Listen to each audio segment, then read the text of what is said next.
like 8 or 9 years. And then it was time to pitch it and sell it to a network. So Ian left England. We were all in England at the time. Ian left England, moved to LA, and started walking the pavement, pitching the show. And he took it to ABC. And I don't know what happened. Could you tell us the story of like when you first met Reboot? Well, let's see. It's funny because Reboot was up and running by the time I got to ABC. It wasn't on the air yet, but it was in production. So that's what. I didn't know that. Yeah, exactly. So what happened was that they wanted to get a nice, friendly little kids show. Basically, they had two things going on at the time, and nobody had done computer animation before. So it's the first time you've seen a computer animated series. So it was different. And they were doing another series called Bump in the Night, which was stop motion. And when you think about it, that was a lot. It was a lot. It was Bump in the Night, and Reboot was the most, as I call it, the most eclectic hour of television in Saturday morning history, probably. And what happened when I got there, literally all the scripts were already written by the time I got there. For season 1. For season 1, every script was written. And what happened was that I walked in, and the show's moving along, and the first episode's going. And we know that there's like 8 months being spent building the first episode. Yeah. And this is the classic moment. So the first month's building first episode, and we go, okay, where are we in the second? We haven't started the second yet. I'm like, it's August, and we come out in September. Now, in our defense, you know, when you're doing a show like Reboot, of course, it's all CGI, it's all built in the computers. So, you know, for episode 1, you have to build a city. Yep. And all the levels of the city, and all the cars, and the buildings, and the props, and all the characters, but of course, once we have all those, yep, it's good to go. It gets faster. Yeah, but the whole thing is that nobody knew that what was going on. Yeah. And we could skip forward to the bit because we got 4 episodes in a row, then we sort of hit a bump in the road, and we sort of fell behind. And the Canadians were smarter than the people in the U.S. And seriously, and I mean this honestly, is much smarter, because what they did is they took those 4 episodes and they reran them over and over again in multiple time periods. And you know, they ran it at 6 o'clock, they ran it at midnight, they ran it in the mornings, every day of the week they ran the 4 episodes. Anytime you turned on, those same 4 episodes were on, and the ratings got stronger, not weaker. In the U.S., we went, we didn't know what to do. We never had this problem before, so we made the really smart decision to replace it with superhuman cyber only to be followed by even a smarter decision of putting on Street Sharks. So I totally forgot about Street Sharks. So we put those 2 things on. Our eclectic hour of TV fell apart, and by the time we got back, we never really got our feet on the ground. We got some good momentum, but at that point, in the U.S., we ran into the infamous X-Men juggernaut at that time, which was on Fox, and it sort of just chewed up any head-to-head coverage that we had with Reboot. Although, to be fair, am I right in saying that, you know, as season 2 was progressing, we were actually starting to compete with X-Men? A little bit. We had some growth there, but then we get the fun thing, which Disney comes by as ABC, Disney wants Disney, and then we're out of business. Disney didn't like us very much, did they? Yeah. So from my standpoint, what happened with me was that they were actually closing down ABC Children's Television, where I was working at, and I get the phone call from Ian Pearson, and he goes to me and says, you know, that season we wanted to do, that show we wanted to do, because we kept on talking about the show we wanted to do. In seasons 1 and 2, we had a lot of stipulations on how we could tell the stories and what types of stories we wanted to do. Yeah, for season 1 and 2, we had ABC, The Boss, BS&P, kind of pushing us in directions. Season 3 was where we didn't have ABC. What we wanted to do. So season 3 is the show that we always wanted to do. So that was actually kind of fun, and had all the stories broken out. And you remember that lunch? I remember many lunches. No, the one in LA with me, you, and Ian. We went to a cigar and steak and wine shop in Santa Monica. Santa Monica, yeah. And literally, this is no lie. We were there probably 4 to 6 hours, something insane. Well, we were waiting for a plane. Yeah. So we're mapping out the entire season 3, and we had one of those paper tablecloths, you know, and literally, and we're talking and we're writing it down. And of course, when you fill the top, you start to fold over, and you're right here, and you fold over, and you're right here. Now, meanwhile, you're about 6 bottles of wine into the night. So we have all these folds on the tablecloth and all this information. And I just remember the next time we meet, trying to figure out what we wrote. We couldn't make sense of What it. order it came in, yeah. And we kept on unfolding the whole thing, but the whole season was mapped out on that paper. And actually, we stuck pretty close to that too. We did, yeah. For the whole thing. Yeah, the four arcs, there's 4 sets of 4. Yep, yeah, exactly. all that thing. So it's kind of fun. Yeah. But other than that, though, it's a bloody nightmare. No, it's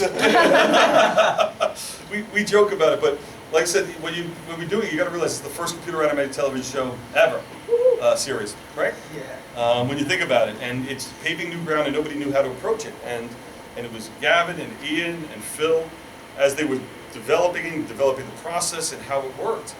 We had all these scripts at ABC, and the scripts were written like animated series, with all these heavy descriptions and all these things working out. And it wasn't until halfway through. Lots of dialogue. Yeah, lots of dialogue. There's an infamous story where Ian sits there and tells it about how there's 2 people sitting at a table going, well, that was a great adventure. Yes, I can't believe we rode these giant bananas and we fought these things. We did all these things going on. And he's like, why are we sitting at a table talking about it? Why don't we show it? That was infamous. Yeah, I love letting Dan talk. I always get to do all the talking. It's great to have Dan talk. Yeah, that was Wizards, Warriors, and Word from our sponsor. Yeah. We got the script for that show, and it was 52 pages long. Yeah. Is that the script where you said to Ian phoned you up and said, have you read the script? And you were like, no, I haven't read it yet. And you were like, I'm going to read it on the plane. Is that script? It is. I started reading on the plane, and then I landed, and he goes, well, what do you think of the script? I said, I read it on the plane, and I'm still not finished with it yet. It's a 2-hour flight, and I haven't finished the script yet. Yeah, so that was a problem. So they changed the whole methodology, and these guys realized that computer animation was closer to live action than it was to actual animation. Because ultimately, what he just said before about building the sets and the number of characters that appear in the show are all things that you have to build and create. In animation, you can just throw them in. Here, you actually have to physically build them. So once we knew the limitations of what we had to do, then everything started moving. Not limitations. Limitations is a harsh word. Yeah, I'm an executive now, so yes, it's got those limitations. You write it like live action, you direct it like live action, and you're a lot happier and it's a lot easier to do because you've got real quote unquote like 3D characters in a 3D set and position cameras like live action. So we actually employed a lot of live action directors to come and direct the show. Yeah. Because 2D animation directors, they think in a certain way, and it just didn't work for us, and the writers too. Exactly. So we had every script written, then right after Wizards and Warriors, we went in the process of rewriting every script. Yeah. Literally threw them out and started them all over again, for the most part. And, a 52-page script became an 18-page script, basically 1 page a minute. And literally, that's when everything started to move a lot smoother because it opened up. Everything opened up, and we said, hey, guess what? We got a 1 minute open. Make it 2 minute open. Push that camera a little bit longer. I love our big establishing shot, and they were good for morale for the animators. Yeah, because it was relaxing. Also, thank God. It's like on day 1, you've got like 2 minutes of footage in the cut, and they're always the guy standing over here in the Reboot jersey is Andrew Spanky Grant, who was one of our first, what were you, like employee number 11 or something? Well, wow.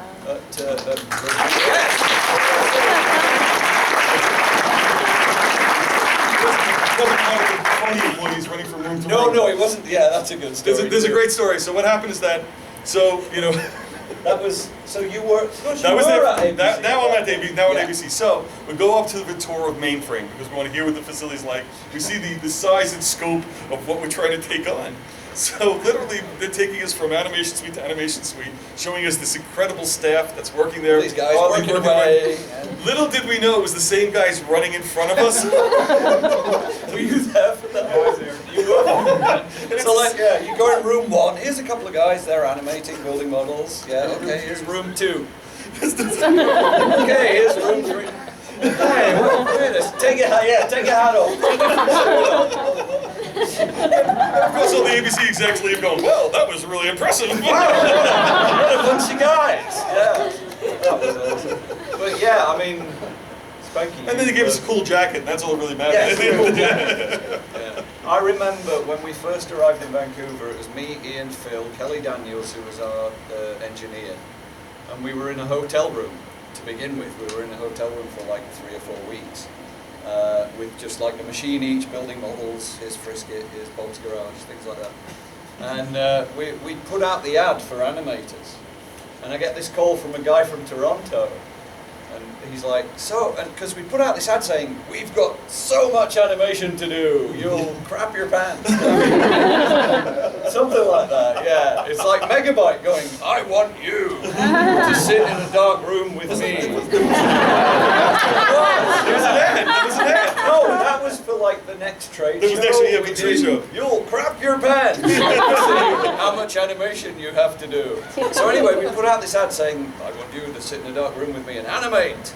And I get this call from a guy from Toronto going, I'm interested in the thing, and we're talking about it, and then after a little while he goes, this isn't a joke, is it? This isn't for real. Like, this is, and I'm like, yeah, no, it's for real, honestly. And we talk a bit more, and then he's like, really, this is a joke, right? It's not a joke. Well, I mean, no one had done trying a series like that, so yeah. I wanted to be sure. I think you really thought you were going to get off the plane and it was just going to be a big hoax. Well, I was flying out to BC anyway to go for an interview. Oh, there you go. And then after that, I met the guys for lunch. I didn't realize that was my interview. Yes. Where was that interview? Grandma Island. Oh, it was Grandma Island. Okay, right. I thought you were going to say something else. No, I'm sure. I thought you were going to say the Cecil. The Cecil. There you go. Here's to the Cecil. Gone now, you know. Yeah. Knocked it down, hole in the ground, tower block on. That's it. Moment of silence for the Cecil. Sorry. Shall we ask? Sure, Let's do some, we've only got like 45 minutes. Question, please, someone. Mr. Spock at the back there. Thank you. So the words "prepare yourselves for the hunt" Oh yeah. kind of been haunting me for almost a decade now. Yeah, sorry about that. A lot of the new stuff that's come out, what I hear isn't really connected to a lot of the creators, a lot of the, Okay, yeah, no, it's a good question. So my question is, would you be willing to share, and is there too much of a spoiler alert if we ask what your vision of that last chunk after the hunt began was? What that would Okay, be like? right, two-part answer to this. Yeah, just very quickly, neither me or Dan are involved with Mainframe, or now it's called Rainmaker anymore, and the whole Reboot revival thing was nothing to do with us. I'm not connected to it in any way. That doesn't mean that at some time in the future, you never know what might happen. But at the moment, I'm not connected, Dan's not connected, none of the original creators are connected to it. And we know very little about what they're going to do. They say they're going to do a movie, hopefully they are, but they've been saying it for a while. It doesn't matter. As for our vision for the hunt, I prefer to keep that to myself, because I hope, wish, dream that maybe one day we'll actually get to tell that story. And I don't want to just like, oh yeah, this is what we're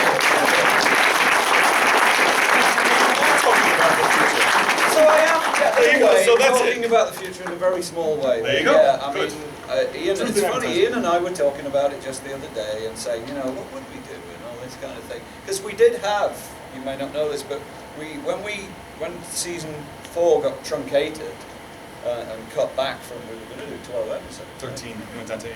Yeah, and it went down to 8. And then even the final episode got truncated even further, and we ended on a cliffhanger, which we never meant to do.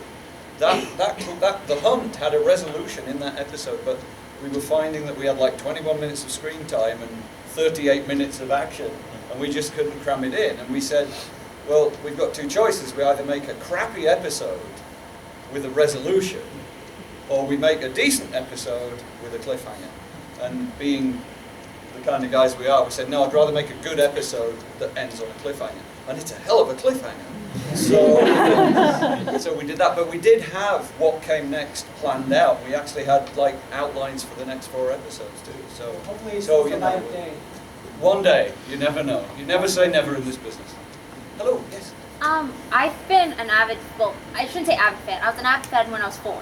Right. And it's okay to be an avid fan now. And I always see the symbols, and I'm always like, okay, I know that. And I looked back at the episodes from Teletoon Retro, and Right. I'm looking at it, and I'm looking at the animation. I'm just like, I watched that and thought it was amazing. Right. And at the time, it was amazing, and you guys did a fantastic job. But if we were to see it now, do you think that it would be completely changed? Would you use the nuances of technology to make it maybe a little bit more rounded out? Or would Reboot, Reboot was always a show that moved with the times and moved with the technology, right? Right. We always pushed the boundaries and moved it forward. I like to think that if we did it tomorrow, you know, it would be up to date, it would look fabulous and everything, but it would still be Reboot. You know, I don't think we'd try and do something, you know, like uber realistic or, you know, that kind of thing. I think it would still very much be Reboot, but it would be up to date. I was going to say, I remember one point where, because it used to be the things that, I mean, the people in the facility were always on the cutting edge of technology. And I remember being there one time and somebody goes, look, a new program, we can do water. And they're like, okay, let's do an episode with water. Yeah. That's right, we got hair. What was it, Tigger Woods? Yeah. The whole thing with Tigger Woods in... With the fur. 7. Number 7. Number 7. Yeah, where they're playing golf and there's the shark and the tiger. Yeah. And it's, he was furry because we just got fur. Yeah, exactly. We're doing it was like you look at Reboot, you look at the other shows we were doing too, and we'd always like, new piece of software, let's try it out. Yeah. It was always a test for the next project kind of thing. Thank you. 2 questions. One, you mentioned that they're keeping you in dark with whatever the future of Reboot is. Are you kind of hoping... Well, they're not keeping me in the dark, it's just someone else owns the rights to the show. Okay. And what they do with it is entirely up to them, and you know, they're not beholden to me to tell me what they're doing. So. Well, anyways, are you kind of hoping that they'll kind of bring you guys in because you guys created it yourself? And second question, do you guys have anyone in mind to replace Tony J? That's a horrible question. I apologize. It's I just, am you know, no. It's not a horrible question. Sorry, it's a horrible subject because Yeah. you can't replace Tony J. Yeah. And I'd hate to have to answer that question, and at the moment I don't have to. So you know, it's like because I'm not making more shows, so I don't have to deal with that problem. You know, it's like a problem that you don't want to have to deal with. Yeah, and as to them using whoever, it's up to them. They own the show, they can do what the heck they want with it, and whether they bring me and Ian, Dan, anybody back, is entirely up to them. So, hi. Hi. I love the show. I've been watching it. Well, my cable. Even though my cable got cut off because my dad was upset. That happens too. And it was always on, and I'd be like, but I had a question. I know it was very expensive to make Reboot at the beginning. Can you tell us maybe a story about how getting the finances to, you know, what was You might be able to answer that. I know some. Actually, I do know some of those things. The most interesting thing I can tell you is that the company that originally financed Reboot went bankrupt halfway through the series. Who was that? Limelight. That was Limelight. Limelight. Yeah, these are other questions I never know the answers to. Limelight went bankrupt halfway through the series, and actually, again, this is an ABC thing.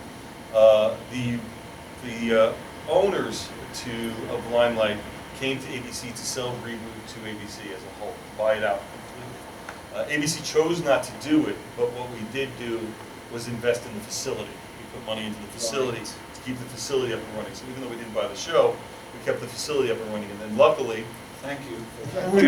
no, actually the people you really thanks for everything is Hasbro. Because Hasbro brings Beast Wars into mainframe.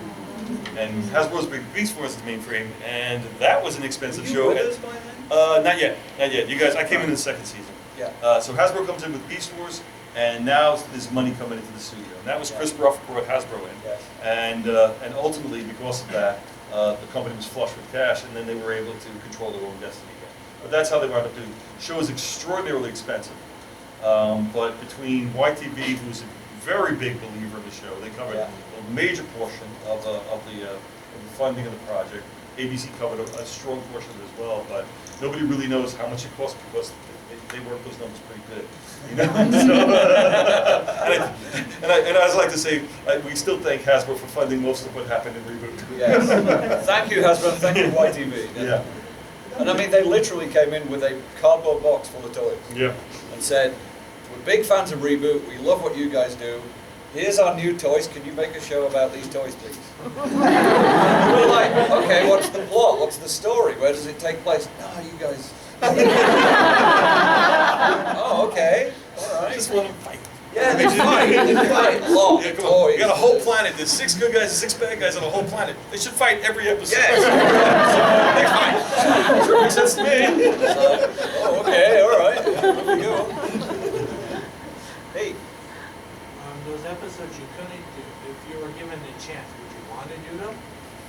The later ones. The like the carrying ones it you on, couldn't we'd do. like, Before- I'd love ones to you carry couldn't on do. the story. But now it's been 12 years now since it, so we definitely have to revisit the story and rework the story to reflect how times and technology has changed. So yeah. So at the back there.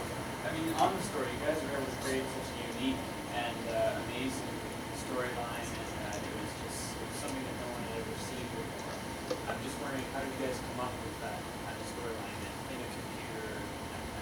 Oh God! Well, the germ of the idea for doing a show inside a computer, actually, you got to go all the way back to 1984.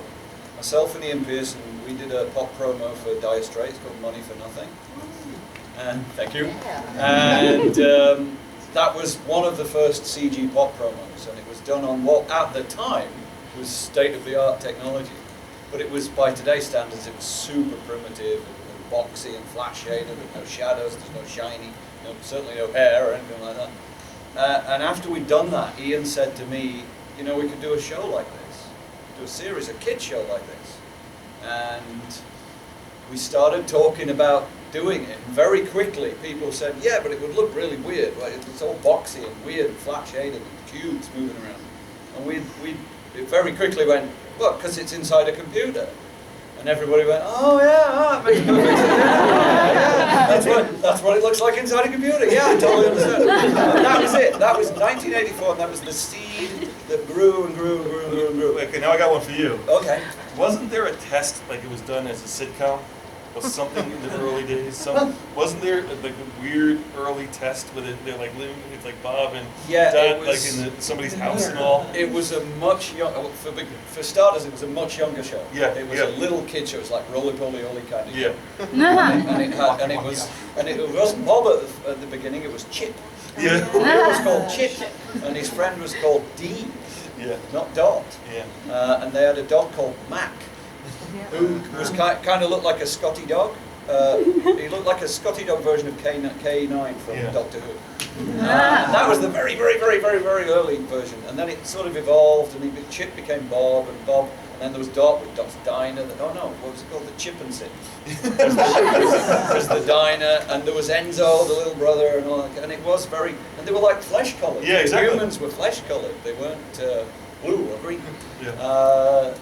But yeah, there's a really early test where Bob wakes up in his apartment and Mike the TV bugs him and he throws him in the garbage disposal. And he's chasing the slow food because it moves really fast, which makes no sense whatsoever.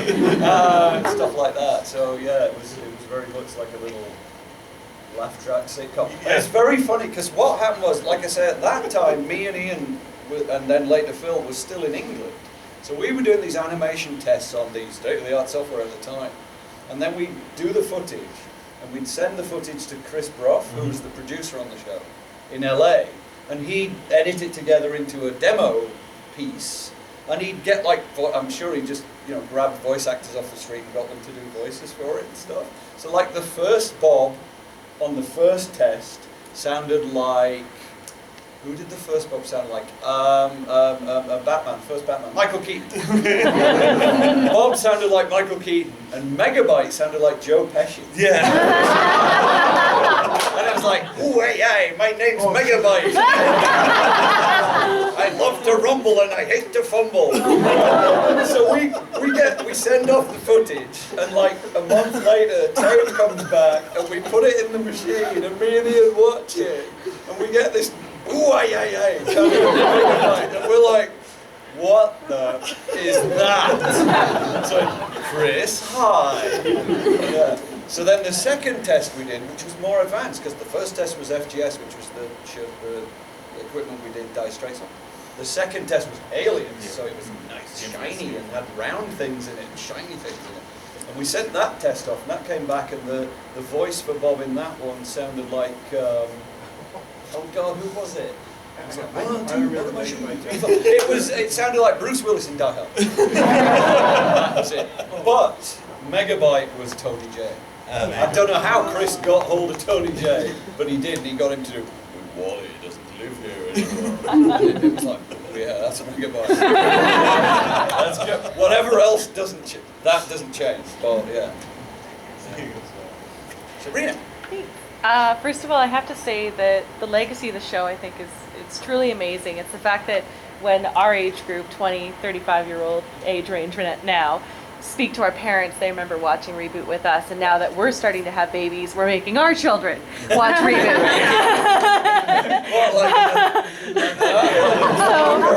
And in the spirit of Reboot moving on, and say we were to revisit the idea of Reboot in a new system for the new generation, can you pitch a possible character that would exist in a new system for today's age group? I thought it'd be fun. Dan, you're I couldn't keep up deal with with these it guys. as a comic book, right? If Yeah. somebody was pitching you a new character for a comic book. Oh no. Like, do we go into the Apple generation, or do we you touch really on? Here's the thing is that, and I mean this honestly, the reason why I can't do this is the people that work there were so cutting edge and so much ahead of everything that was going on. And this is no lie. I remember two things really clearly from my trips over Mayfair. Because for me, they were making magic. I couldn't figure it out, but you know what? It's going ahead. So I never forgot the first time I walk in, they're using this, they're going, hey, you should work on the search engine. And meanwhile, I'm an AOL guy, so I'm like, oh, wow, it's really good. You know, like, no, there's this thing called Google. It's really good. And I'm like, what are you, stupid? Who's going to use something called Google?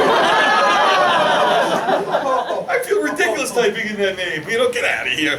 Yeah. Philistine. And then the next time was really cool. They come in, and he goes, I never forgot this. They come in with the computer, and he's like showing me something. Oh, that's really cool. I'm like, well, what do you think? And I'm like, well, it looks nice when you show me. He goes, no, what do you think? And he's doing this. And he's showing me the computer. He's turning it upside down, spinning it around. I'm like, well, yeah. He goes, there's no wires. It's wireless now. And I'm like, wireless? What the hell? How did this happen? Yeah. But it's, I mean, it's the most, it sounds ridiculous now.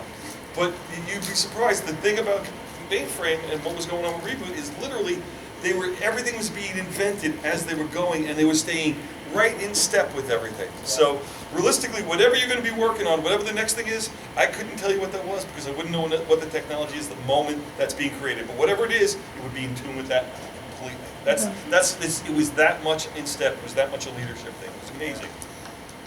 The Googles. I still think that Google thing's silly. Yeah, right at the back there. Yeah, I love the show like everyone else. Thanks, man. And I especially love a lot of the villains in it, and they're so creative, and like especially Texas Asshole. So I kind of have two questions: is like, what are your favorite characters in the show? And then, what was kind of the idea behind X? Because like she's creative and She's pretty. It's weird. Ian, I remember back when after Dire Straits, so 1984, when we were talking about doing the show on the computer, Ian doodled a picture of this curvaceous woman with stockings and a corset and a spiky crown, and said, "That's what Hex looked like." And then he Let's drew go find her. And then he drew this guy with a big jaw, and said, "And that's what Megabyte looks like." And I remember that very clearly. And they were the two characters who the look of them didn't really change that much. Even when Brendan McCarthy came on board, he's a brilliant, crazy guy, and started working with Ian, designing the stuff. Brendan came up with the masks for the chaotic personalities I remember when Brendan was working on the web writers, with all the web writers, and they had this beautiful whiteboard set up that was able to print in the room. And everybody would sit in the room and they'd be talking through all the stories and the ideas of what they wanted to create and what it was about. And Brendan would be up against that board. Nobody's paying attention. He's drawing. Then he'd stop and interrupt everybody. He goes, "Is this what you're talking about?" And literally he would go, "Change that, fix that, change that, change that, change that." Everybody goes back to talking. Brendan's still working. Looks up again. It's all there. It's perfect. Print. And it goes right into modeling right after that. And that's Brendan's brain just worked completely different. I am in. But yeah, favorite character. Who's your favorite character? Bob's my favorite character. Always was my favorite character. There's something fun about the character. I always liked his personality. the dorky, So, yeah, hero, but still a hero. But still a hero, but also being able to turn it on. It's, you know, I look at the Matt Smith Doctor Who a little bit. Yes, and I feel a lot of yes. Bob in that. You know, it's that goofiness that goes out there, but when it comes down to, you know, to be the guy, he can be the guy. You know. Yes. So, my favorite character is Mouse. A babe, and she has flaming hair and fangs and a katana and kicks ass. And he loved modeling those characters. I did. I don't do heads, I just do the body. Where's the body? Take the head. There were a lot of incidental characters in the show that like you would see repeatedly in the background. Like, Right. was there, like, especially the binomes. Yes. You'd see a lot of them a lot. Like what was the process between coming up with a bunch of squares on top of each other? Well, in the beginning, we knew that sprites were hard to build and difficult to build and took a long time and a lot of design stuff. So we needed little characters to fill the scenes with, who were simple and you could just replicate them. So the whole idea of the zeros and the ones was like you build a one binome and a zero binome, and you just copy them, and you got lots of them everywhere. And in the early episodes, they all kind of look the same. There's very little difference between them. But then as we had more time and we got the machine rolling kind of thing, we'd like, if an animator had like spare time. That's a good one. If an animator had spare time, we'd get them to like build a binome, do a binome. So then like binomes for, there was a punk band in Vancouver, which is where the show was made, called Took. And they had, as a promotional thing, they had these toques with Toque written on. So straight away there's a Toque binome. And then like there's Kiss binomes and stuff, you know, Alice Cooper binomes. So guys just built binomes that they kind of liked, stuff based on stuff they liked. Or then there was like the Gibby binome. There's a guy who worked at Mainframe called Gibby. His nickname was Gibby. And he was like a tall, skinny English guy with an afro.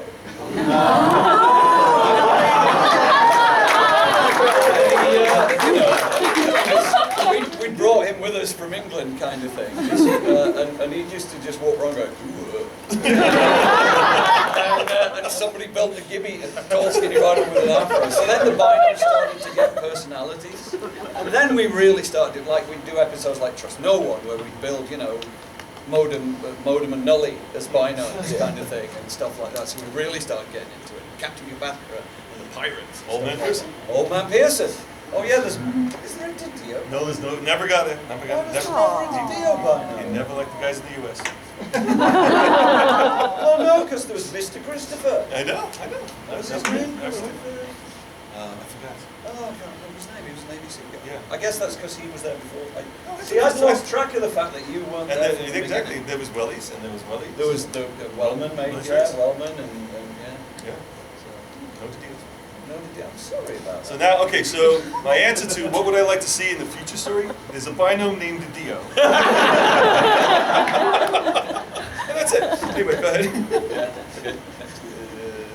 Back there. Yeah. Awesome, cool. We were talking to you about this earlier, but like, it's just good the idea to get it out in the room. What if we actually did it? You ever heard of Blender 3D? Oh, I love that. Blender, yeah. Yeah, exactly. Yeah. Do you remember the story of how it actually came? No. Guy developed it in a studio, can't remember his name, really cool guy though. And after the studio went defunct, he went together and raised about $20,000, bought the rights to it, and started using it on its own.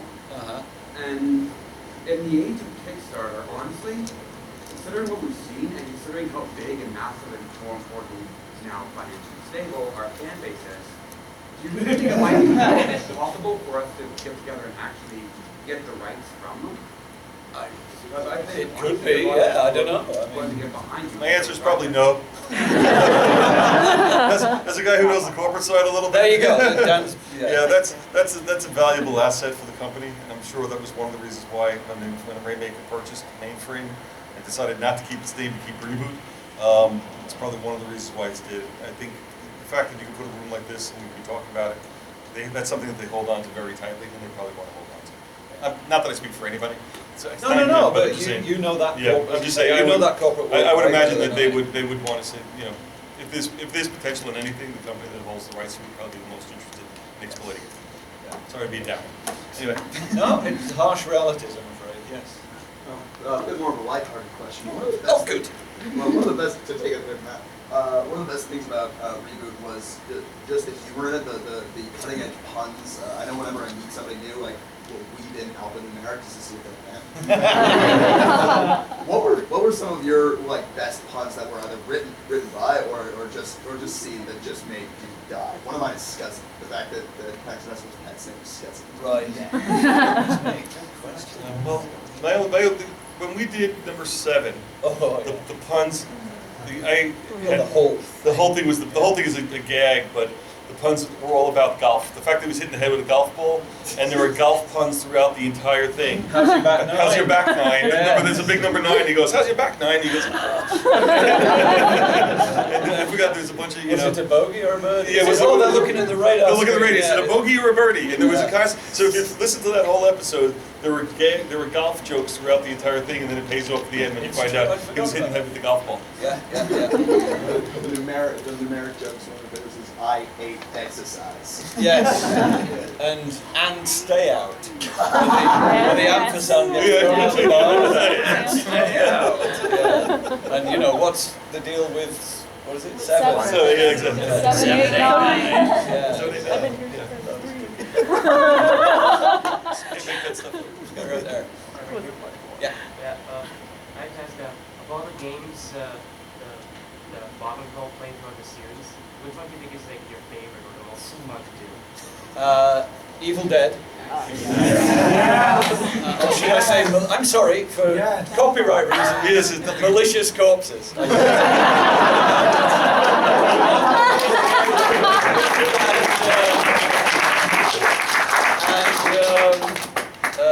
Bad Bob.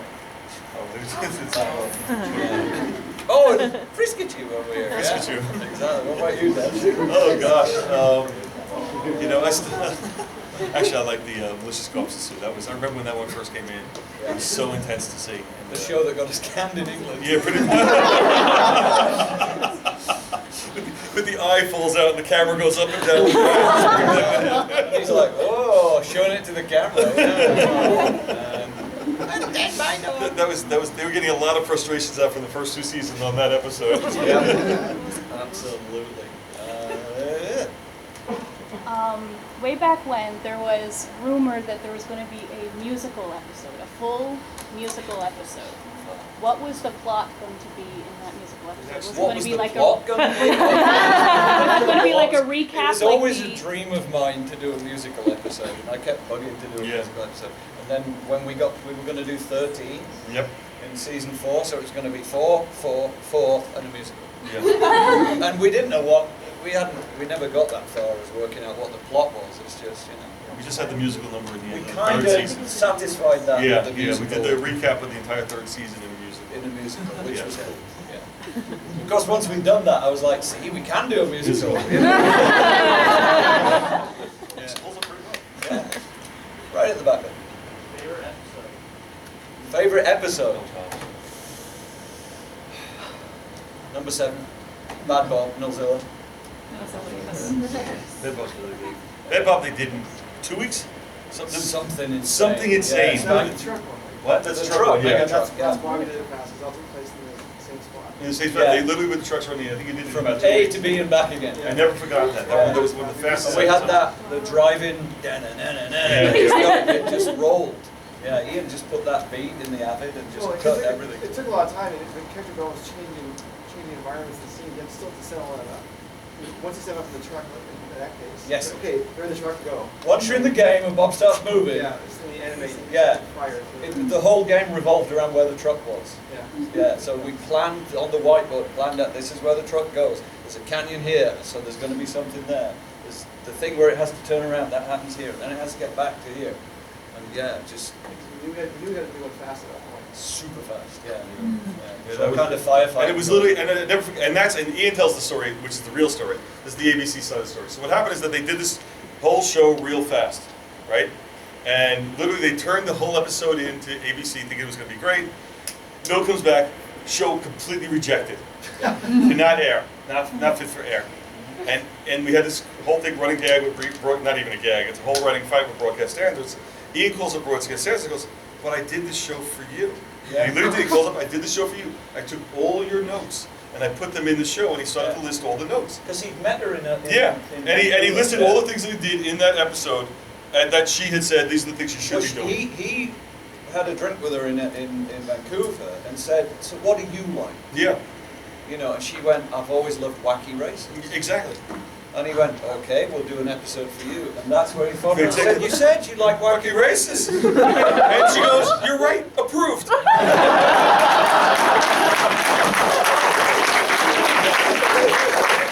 So then it went from a fax with rejected to approved, with approved. no changes. Yeah, with no changes. With no changes. Looks great. Because Ian still has that fax. He took that out and he framed it and put it on his wall. That's why. Favorite episode. I still, to this day, cannot believe the James Bond opening. Oh, yeah. To this day, I still cannot believe that. That's still one of the funniest things in the world for me. That's true. Firewall, I forgot. Yeah, Firewall. Of course, that broke a lot of people in the Firewall episode. It did. But we got to write a James Bond theme song. song. Exactly. That's awesome. Well, for copyright reasons, it's not really James Bond. Yes, British spy. Cease. How did you guys come up with the X-Files episode? How did you get Julian Anderson to do data analysis? She was a big fan of this, because X-Files used to shoot in Vancouver, obviously, back then, before Duchovny made them move it to LA. And Gillian, we heard that Gillian was a big fan of the show, and she's like, you know, could I come and visit the studio and stuff like that? And we're like, yeah, because we love you too. And she came in, and I showed her around, and it was one of the best days of my life. And she sat on your lap.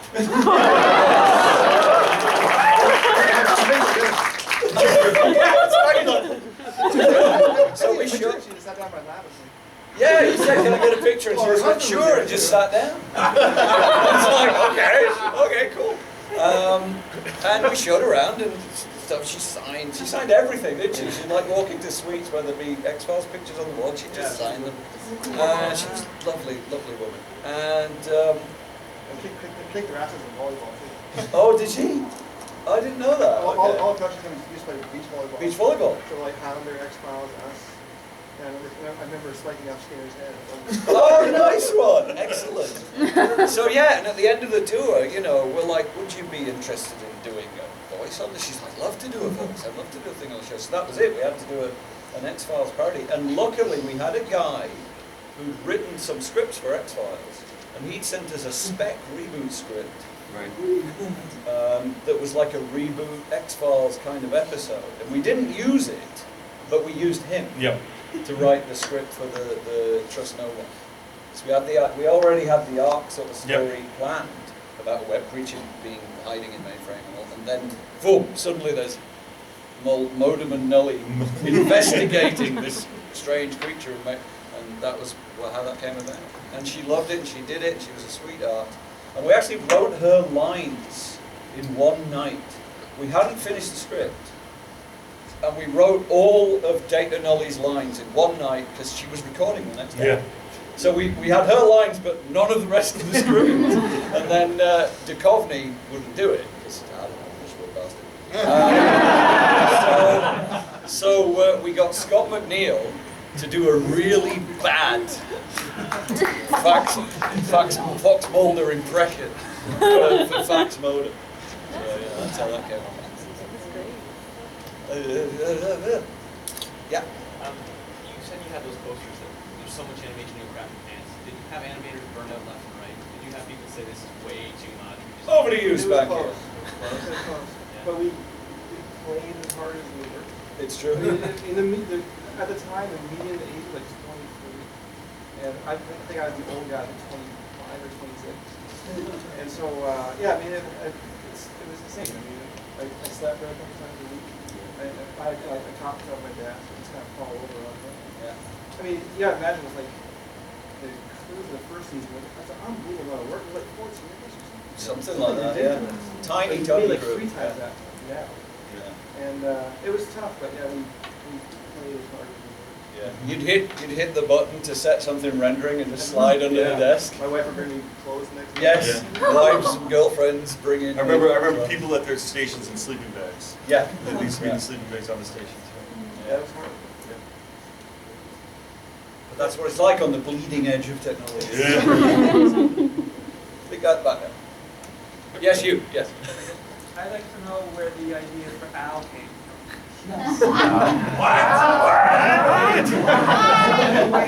I don't know, yeah, where it came from. I have no idea. It just was that based on. They were a bunch of crazies, man. I tell you, they were all nuts in there. Just the stuff that was going on.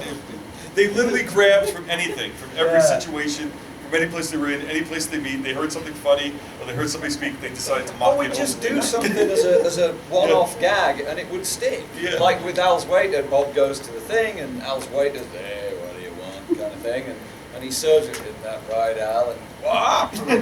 So then it's like, okay, we've set something up there. We've established a joke, and we have to keep playing it.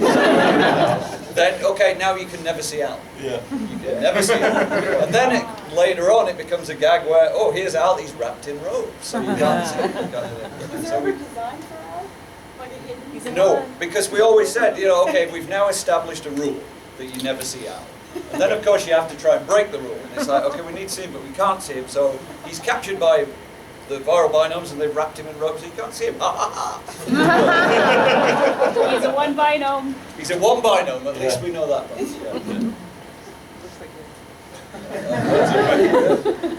There's a big right there with the camera? Oh, the guy with the camera, okay. Oh, you saw him. All seasons, there's a lot of references to pop culture. Yeah. Has there been any left out? Oh, millions. That was one cool thing about the show. We go to the movies and just see something cool in the movies, we throw it in. Yeah. Oh, yeah. Like, If there was stuff we were into, we'd next chuck it in the show. Yeah. That's even the Firewall one. If you go into the room, you go into the game room. Yes. You've got Toy Story, Indian in the Cupboard. It's James Bond. There's Vancouver Canucks. Yeah, everything's going on. What's the pictures on the wall? That was the Canucks on the wall. Pavel Bure. Yeah, that's right. Yeah. I just think of things. Captain Kirk's helmet. They didn't clear a single thing. No, I'm serious. Legally, not one single shot was ever cleared.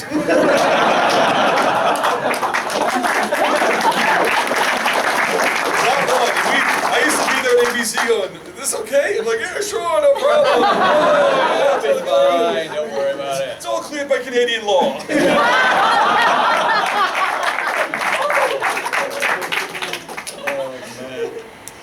This guy right here. Yeah, the dragon on the thing on your shoulder. I had two quick questions. Yeah. Since mainframe takes place in nanoseconds, how long does the whole show take place? Oh, good lord. People nerdier and cleverer than I have attempted to work that out. I mean, you got to bear in mind, we just said stuff, right? We was just, it a day, right, an hour? wait a nano, and then people out there, you guys, Started I figuring guess, out. would go, okay, so wait a nano, so nano must be like a second, or maybe a minute. If a nano is a minute, therefore, ergo, Sheldon Cooper, blah, blah, blah. We never thought that hard about it. Yeah, We just threw it in there, and so no, I can't answer that question. A week and a half. If you work that one out, there you go. There you go. A week and a half. Week and a half. Second question was just, how did you feel when Nintendo made a purple GameCube? Yeah, they made a purple GameCube. They probably could have sued you 6 times before that. I don't know, for all the games you did. Oh yeah, we'd have pointed the gun at them, and they'd have pointed the gun right here. The only cease and desist letter that I ever got at Mainframe, because I did get one, by the way. You did? I did. Cease and desist, I got it from Fox, but it wasn't on Reboot. It was on what was it called? Shadow Raiders, here. Oh, okay. On Shadow Raiders. When we did Braveheart, they sent a cease and desist because of Braveheart. They said we were too close to their character. It was pretty goddamn close. Yeah. Even at the thing, it was, yeah. And I remember telling Ian, we got the letter from Braveheart. He goes, oh, that's nice. Okay, get back to where we are. Carry on. If they really want to sue us, they'll come after us. Okay, the young lady at the back has just given me the wrap it up signal. Yeah, So thank you for coming. Wonderful to see you. We'll see you again sometime. Thank you, Dan.